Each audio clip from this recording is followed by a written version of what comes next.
السلام علیکم ورحمۃ اللہ وبرکاتہ۔ الحمدللہ رب العالمین والصلاة والسلام علی سید الانبیاء والمرسلین محمد وعلی آلہ واصحابہ اجمعین، اما بعد۔ عن عبد خیر الحمدانی قال سمعت علی رضی اللہ عنہ یقول علی المنبر الا اخبرکم بخیر هذه الامة بعد نبیها قال فذكر ابا بکر ثم قال الا اخبركم بالثاني قال فذكر عمر رضی اللہ عنہ ثم قال لو شئت لانبأتكم بالثالث قال وسكت فرأينا انه يعني نفسه فقلت انت سمعته يقول هذا قال نعم ورب الكعبة وإلا سمتا۔ محترم ناظرین اور حاضرین، اللہ رب العالمین نے اس امت کے اندر نبی کریم صلی اللہ علیہ وسلم کے بعد سب سے افضل مقام جس عظیم ہستی کا رکھا ہے، اس کو یہ دنیا ابو بکر صدیق کے نام سے جانتی ہے۔ رسول اکرم صلی اللہ علیہ وسلم کے بعد اس امت کے اندر سب سے زیادہ مقام اور مرتبہ، سب سے زیادہ رتبہ اور عزت سیدنا ابو بکر صدیق رضی اللہ تعالی عنہ کے حصے میں اللہ رب العالمین نے ڈالی ہے۔ لیکن آج باطل منہج اور باطل عقیدے کو ماننے والے لوگ سیدنا علی المرتضیٰ رضی اللہ تعالی عنہ کی محبت کا جھوٹا دعویٰ کر کے یہ جتلانے کی کوشش کرتے ہیں کہ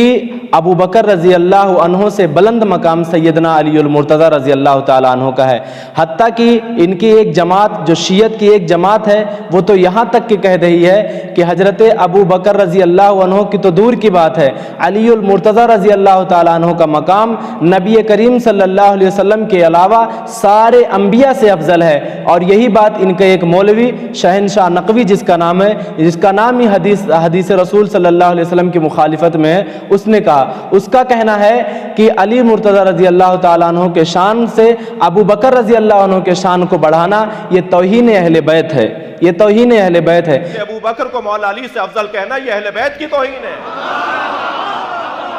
حالانکہ میں نے حدیث کو جو آپ کے سامنے بیان کیا ہے، حضرت خیر حمدانی کہتے ہیں کہ میں نے علی المرتضیٰ رضی اللہ تعالیٰ عنہ کو یہ بات منبر پر کہتے ہوئے سنا۔ وہ کہہ رہے تھے کہ میں تمہیں نہ بتا دوں کہ اس امت میں نبی کے بعد سب سے افضل کون ہے، اس امت میں نبی کے بعد سب سے افضل کون ہے۔ حالانکہ علی رضی اللہ تعالیٰ عنہ یہ کہہ سکتے تھے کہ اس امت میں سب سے افضل حضرت ابو بکر ہیں، تو اس میں مسئلے اور مسائل یہ نکالے جا سکتے تھے کہ بعض چیزوں میں ابو بکر رضی اللہ عنہ کا مرتبہ اونچا ہوگا تو بعض چیزوں میں دوسرے صحابہ کا ہوگا۔ لیکن حضرت علی رضی اللہ عنہ کے اس جملے نے کہ اس امت میں نبی کے بعد سب سے افضل ابو بکر ہیں، یہ ثابت کرتا ہے کہ رسول اکرم صلی اللہ علیہ وسلم کے اندر جو اوصاف، جو خصوصیات موجود تھے، اس کے بعد سب سے زیادہ جس میں پائی جائیں گی وہ ابو بکر رضی اللہ تعالیٰ عنہ کا ہوگا۔ انہوں نے بیان کیا کہ آپ نے منبر سے کہا کیا میں تمہیں نہ بتا دوں کہ نبی کے بعد اس امت میں سب سے افضل کون ہے؟ انہوں نے ابو بکر کا نام لیا۔ کہا کیا میں تمہیں یہ نہ بتا دوں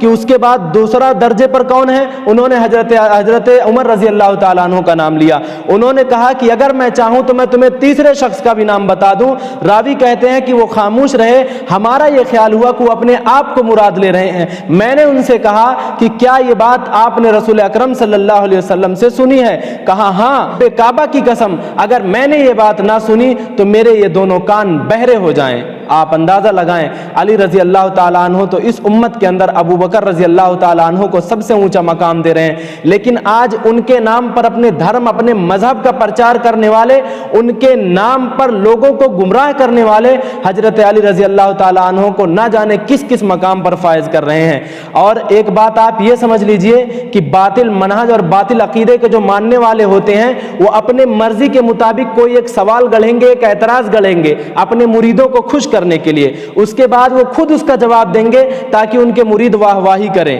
ان کے مرید واہ واہی کہیں۔ حالانکہ یہ جملہ کسی نے نہیں کہا ہوتا ہے۔ جیسا کہ آپ نے سنا ہوگا کہ ایک پیر نصیر الدین ہے، ان کا کہنا ہے کہ اہل سنت والجماعت کے لوگ ابو بکر رضی اللہ تعالی عنہ کے شان کو اس لیے سب سے زیادہ اونچا رکھتے ہیں کیونکہ سب سے پہلے خلیفہ وہ بنے، یعنی اگر وہ خلیفہ پہلے نہ ہوتے تو ان کا مقام بلند نہ ہوتا۔ یہ کہنا کہ جناب یہ ترتیب میں کہنے یہ ترتیب یہ فضیلت ہے،